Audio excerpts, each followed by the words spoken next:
Hello everyone, in this video let me see about the pricing of material issues under LIFO method. It is last in first out method, base stock and shortage. So here I have given the problem. From the following particulars, write up store's ledger according to last in first out method. So on 1st December, stock in hand 500 units at rupees 20. On 3rd December, issued 200 units, and also on the same date, it is on December 3rd, purchased 150 units at rupees 22, and 4th December issued 100 units, and on 5th December purchased 200 units at rupees 25, and on 6th December issued 300 units, and on 7th December issued 100 units, and also on 8th December issued 50 units. Now let me move to the solution. Let me see how we are going to post this ledger. So as we all know, how to prepare the columns, date, receipts, issues and balance column. So in that receipts column, we are going to put 3 columns. That one is quantity, and then rate, and then amount. And also in the issue column, we will have to put quantity, rate and amount, and also in balance column also the same. So now on look at the question. It was given that on 1st December, it is on 1st December, the opening balance is 500 units. It was given at the rate of 20 rupees. So I have written rupees 20, and in the quantity column I have written 500. So by multiplying these two, I have written 10,000 amount. So next to see here, in December 3rd, it was given that the issue is 200 units. The issue is 200 units. Here we have to see, while issuing the material, while issuing the units, we have to see the rate which is available here. See here, the rate is 20 only. So we have to take that only. We are having the option of taking 20 only. So we are going to take this 20. By multiplying this, we will get 4,000. So here, by lessing 500, we are having 500 units. From this 500 units, we are going to subtract this 200 units. We will get 300 units, and at the rate is 20. Here only we are having 20 unit rate only, so we will put here 20. So by multiplying these two, we will get 6,000 as our amount. On December 3rd, there is a purchase of 150 units. It was given that there is a purchase of 150 units at the rate of 22 rupees, at the rate of rupees 22. By multiplying these two, I have written 3,300. And also here we have to record all the transactions, all the units. So here already we are having our balance as 300 units at rupees 20, that is rupees 6,000. And this December 3rd entry, we are going to record this also, 150 units at rupees 22, that is 3,300 rupees. So it is clear from this. I hope you all make clear with these entries. Now listen carefully. On December 4th, it was given that the issues is 100 units.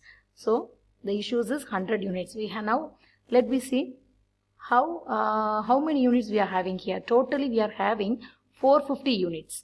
Totally we are having 450 units, 300 units and also 150 units. So totally we are having 450 units. We are supposed to give 100 units from this 450 units. So now we are in the position of deciding the amount. So here, see here, we are having two rates. One rate is at rupees 20 and another rate is 22.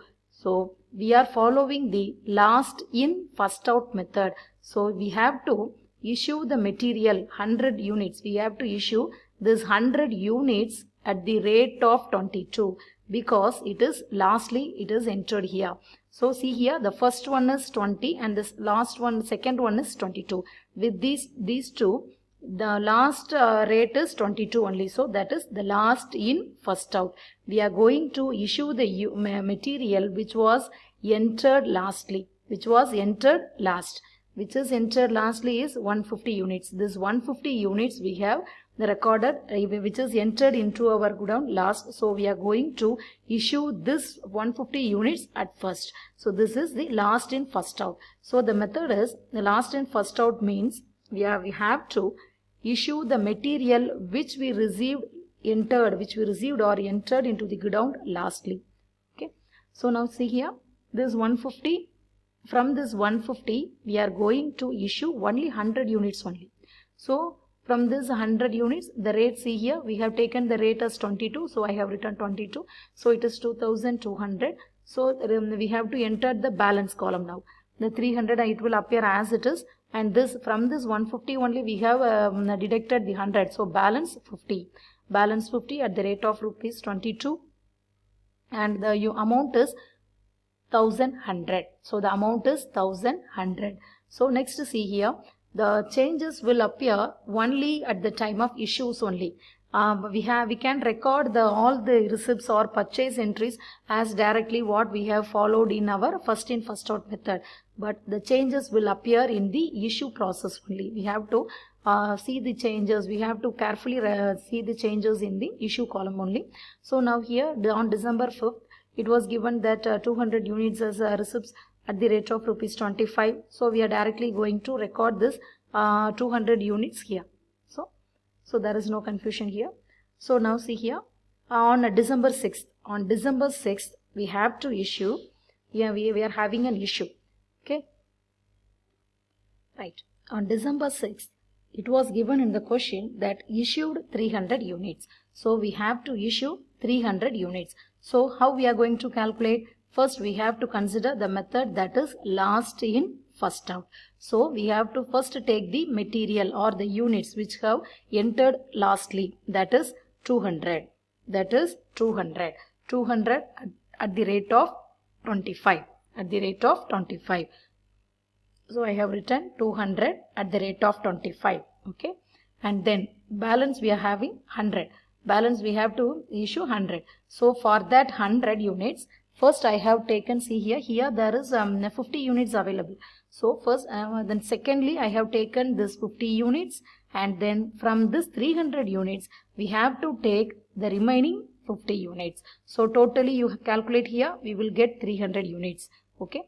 Totally we have to issue 300 units, but we are going to issue the 200 from the rate of 25 and 50 at the rate of 22 and 50 at the rate of 20. So I have multiplied this amount and calculated here.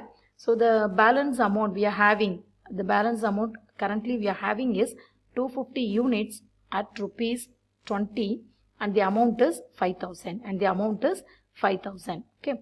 Then on December 6th, on the same date, it was given that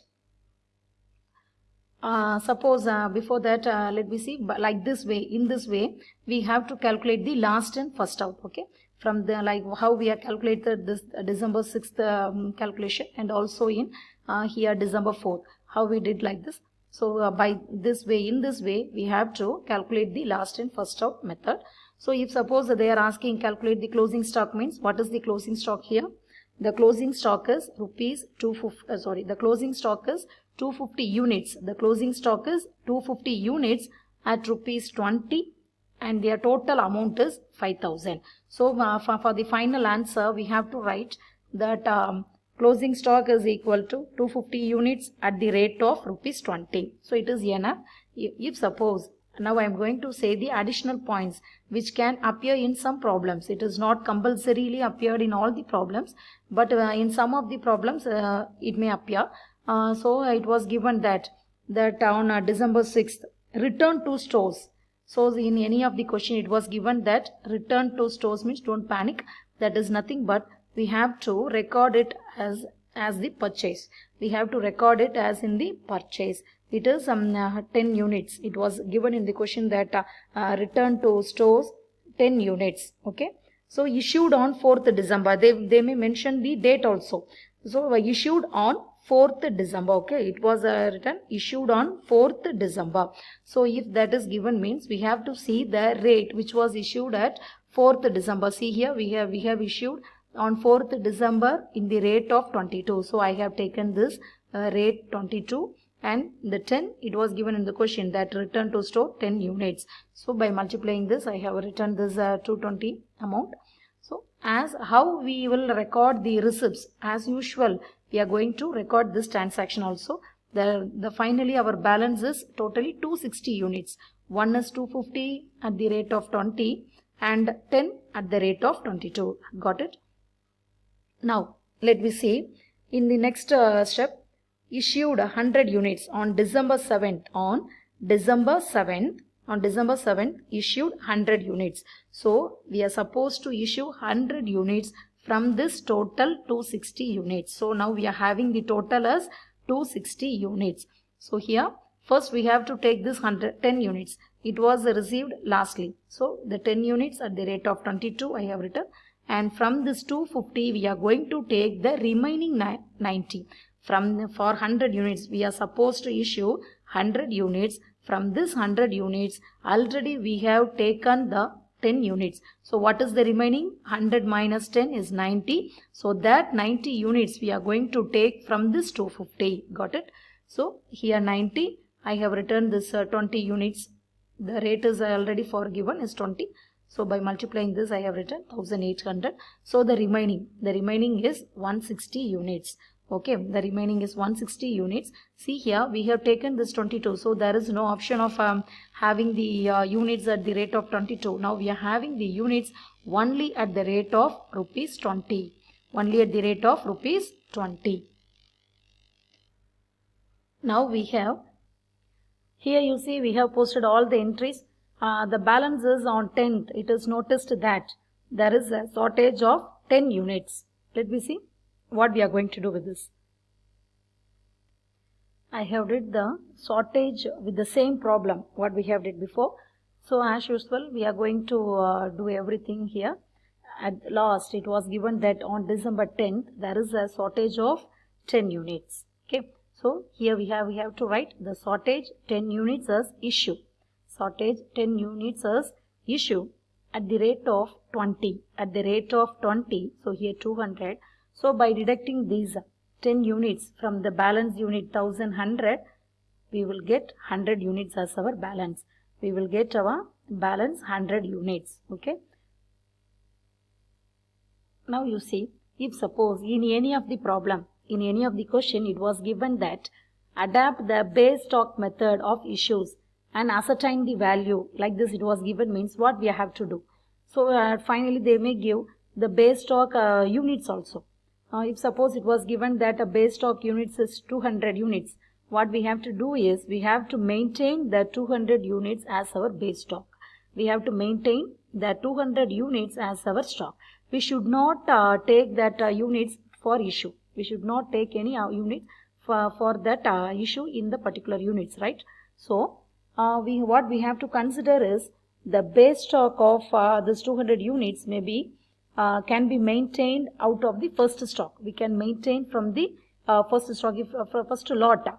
It means here we have to see at the time of issue. We are having, see here for example in December 3, we are having two variety of units. One is at 20 units and another one is at 22 units. So here on December 4th, there is an issue. So at this situation, we have to consider the base stock method. We have to consider the base stock. If it was given in the problem, means we have to take that. Otherwise, we can do the problem. What method is asked in the question. If it is asked for you to calculate the first in first out method, means you have to calculate the first in first out method. And if it was asked in last in first out, means you have to do according to that. If any of the problem it was given that consider the base stock method, means you have to consider that base stock units. Base stock, it may be in the form of units or it may be in the form of kilograms, whatever it may be, it was given according, it depends according to the problem. So okay, so we have to keep that units as it is. After that we have to do all the steps according how we are doing the problems, right? At last, for every problem for every ledger account we have to write, finally we have to take the closing stock and we have to write. See the last entries of the closing stock. We have to consider the last entry. If in the problem it was given up to December 10th, means we have to see the last entry, that December 10th. If suppose it was given on April 6th, means we have to see up to April 6th. We have to see the last date in the problem. And we have to write the closing stock. At the closing stock units, see the balance unit. We can say the balance unit as a closing stock unit, and at the rate you have to see the rate column. What is the rate depend on it. So we have to write that units at the rate of that particular units. Here see here the unit is 100 units at the rate of ₹20. The rate and the units may differ according to the problems. So we have seen how to prepare the last in first out, and also we have seen how to treat the shortage, and we have also seen how to treat the return of return units also, and also we have seen the base stock, how to do the problem with the base stock method. Okay, now let's in the next video let me see about the simple average method and weighted average method.